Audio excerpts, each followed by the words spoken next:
This is Sister Kayla, and I'm here for our devotion.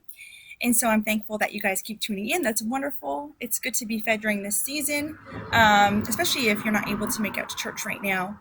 And so I have an interesting topic that I would like to talk to you about today.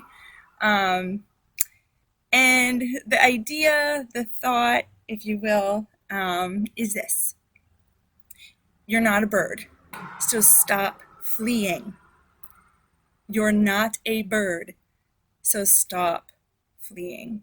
So before we kind of get into this message, I want you to say to yourself, I'm not a bird. So say it. I'm not a bird. I don't need to flee. And so this idea originates from Psalm chapter 11, verse 1. And it's David speaking.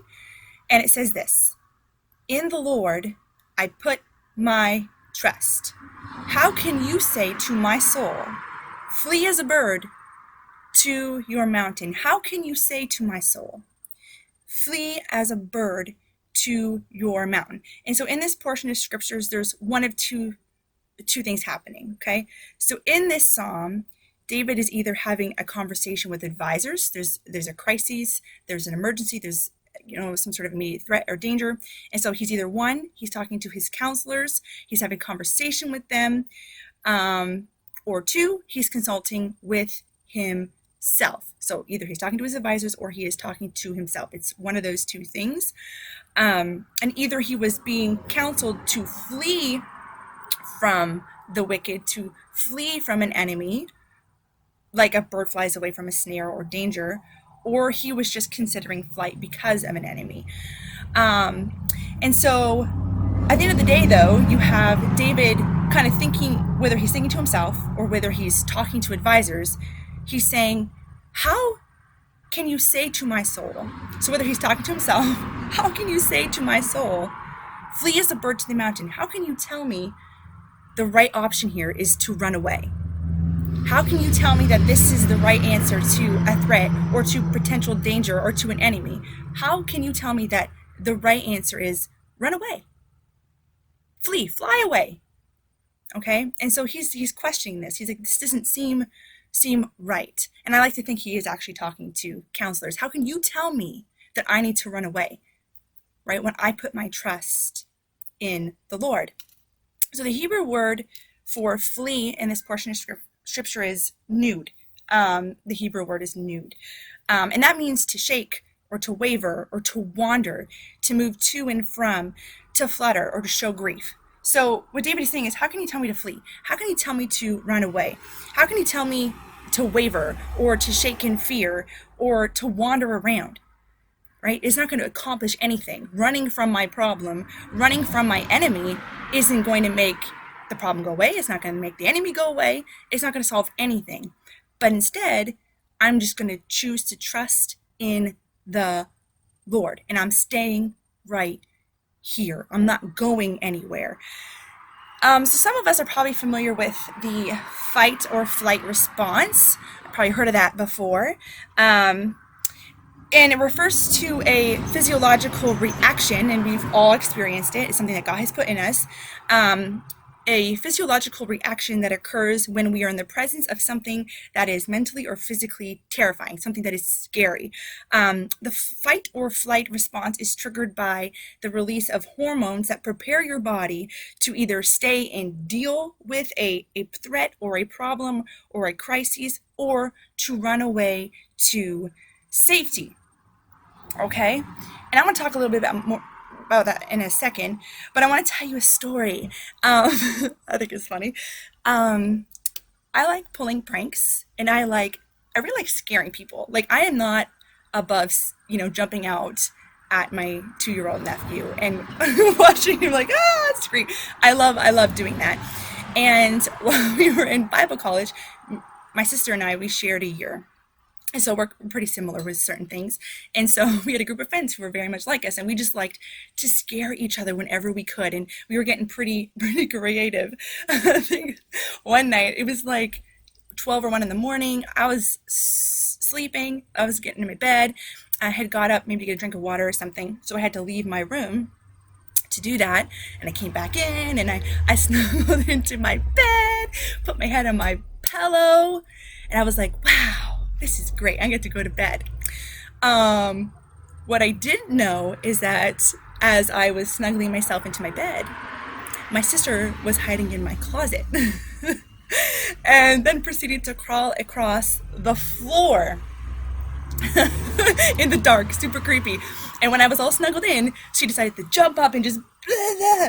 And so of course I was terrified, absolutely terrified. My heart was racing. It was absolutely terrifying. I'm not sure. I mean, I didn't run anywhere, but I also didn't choose to like punch her in the face. So I'm not sure what my fight or flight response was at that moment. But we were just really into this. And so she thought she was pretty funny.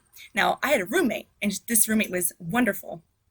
And so Brittany thought that she would, play a similar prank or a similar joke, this kind of, I'm going to jump out and scare you, on my roommate. Okay, however, roommate wasn't Kayla. Roommate was her. And so I think she hid behind a closet when my roommate had left the room to go get something. And when she had come back in, she jumped out at my roommate, like jumped out, and she terrified her. But here is the thing. My roommate's response was not flight, run away, cower. Her response was fight. She grabbed my sister, grabbed her. She was like in a chokey, like it was an immediate response. There's danger. I'm terrified. My response is going to be, I'm going to fight. And so that's really funny. I thought it was so hilarious to see her like headlock my sister. But that was the response to a potential danger, right? And so I think that today, a lot of us need to be more like my roommate, where the response to a potential threat or an inconvenience or something that is maybe a little too much should be to stay and fight, and to headlock that thing. But today our culture has really conditioned, especially this current generation, that running away from your problems is the right answer. And we've got a generation of people who don't know how to persevere. They don't know how to struggle through things. And this is a general sense, of course. They don't know how to get to the other side, because when things get hard, when things inconvenience them, when things don't go their way or they don't feel good, their instinct is run. And they're encouraged by everybody around them that that's the right thing to do. So if a marriage gets too hard, couples are literally encouraged, leave, flee, run away. If there is, let's say there's an unplanned pregnancy, it's the same thing. Don't stay and fight it out. No, this is a potential danger. This pregnancy becomes a threat to your future, to your education, to your career. No, don't stay and fight it out and struggle through it and work it out. Flee, right? End that problem. And so we are stuck in this idea that when we're faced with scary situations or threatening situations, that the answer is to flee. That's the answer. Run away from your problems. But the reality is, that's not the answer. Running away doesn't make the problems go away. They're still there, right? Running away doesn't make the crises go away. It's still there. And in fact, if we're running, we're never solving anything or getting through anything. And so if we're not cautious, this idea of, things get tough, I'm just going to run.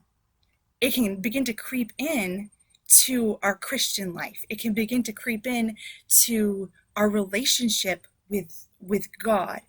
Life is not easy. Scripture can tell you that. Your own experience is going to show you that. It doesn't matter if you're Christian or not. Life is not easy. There are hardships and hard times. It's unavoidable. We cannot avoid it. But here's what we need to understand. Okay? I would rather face the hardest times in my life with God, knowing He is beside me, He is with me, and He is for me, and that no matter how long it takes or how dark it gets, He's going to be there with me, and He will bring me out because He fights for me, and the Christian is always victorious. Okay, I'd rather face hard times with God than without him. Okay, I would rather do it with him than without him, because we're gonna, like I said, we're gonna have trials and issues whether we're serving God or not. But doing it without God is super lonely, and we're not guaranteed peace of mind. We're not guaranteed victory if God isn't on our side. So we need to learn to let our response be, I'm going to stay and I'm going to fight. I'm going to stay and I'm going to trust God to bring me through the darkness. I'm not going to be like a bird. You're not a bird. Okay? Think about what David said. I'm not a bird. I'm not going to flee to the mountains. You're not a bird. You're not an animal. You are a human being with the capability to trust God, an infinite God, to take you through any trial. And he will, as long as you decide to persevere, to stay strong, and to keep going. Sometimes the answer is to flee. Sure, there are some things in scripture where it says absolutely 100% flee. Flee youthful lust. But here's the thing, is sometimes we get it backwards. We are fleeing when we should be fighting. We are fleeing when we should be staying and fighting spiritual battles, and fighting for victory, and fighting for our families, and fighting for our peace of mind, and fighting for our soul. Okay, we need to make sure we're not getting it backwards. You're not a bird. And you need to be like David. And you know what? Here's the thing. The counselors of this world, they're going to encourage you to leave when things get tough. Whatever that situation be, they're going to tell you, get rid of this, get rid of that, your peace of mind, your well-being. But the thing with that is that causes a lot of harm, right? So you need to be like David and speak to those voices and say, absolutely not. My soul trusts in the Lord. I'm not going to flee. I'm not going to fly away. I'm going to stick this out. And you know what? Sure, serving God isn't always easy. And life isn't always going to be perfect, but we've got to grow. We've got to gain some strength in our walk with God and learn to persevere, to long suffer, right? And get through those trials rather than saying, well, the only answer to this is to run away. That's not the answer, because in the long run, you lose. In the long run, you'll lose. So today, if you're struggling with something, and we're all struggling with something, there's always something. And yeah, it's probably hard what you're going through. It may be painful, it may be sad, and you may be losing energy and you're weak. But I'm telling you, the answer is not to run. It's not to run from the problems. It's not to run from God. It's to stay. It's to trust. It's to fight those spiritual battles. Because I guarantee you, if God is with you, you're going to come out on the other side. Okay? So you're not a bird. Don't flee. Don't flee, but stay under the shadow of the Almighty. Stay under the wings of God and watch him bring you through this, because you said, I will be steadfast. I will persevere. I'm not giving up. And so today, I pray that you are blessed, and I pray that this has encouraged you. You can do it. You can make it. Okay? Choose to say to your soul, I'm not running away. Not this time. I'm in this for the long haul. So be blessed. Love you. I appreciate you. And God's going to bring you out because you stayed and you fought. Victory is yours.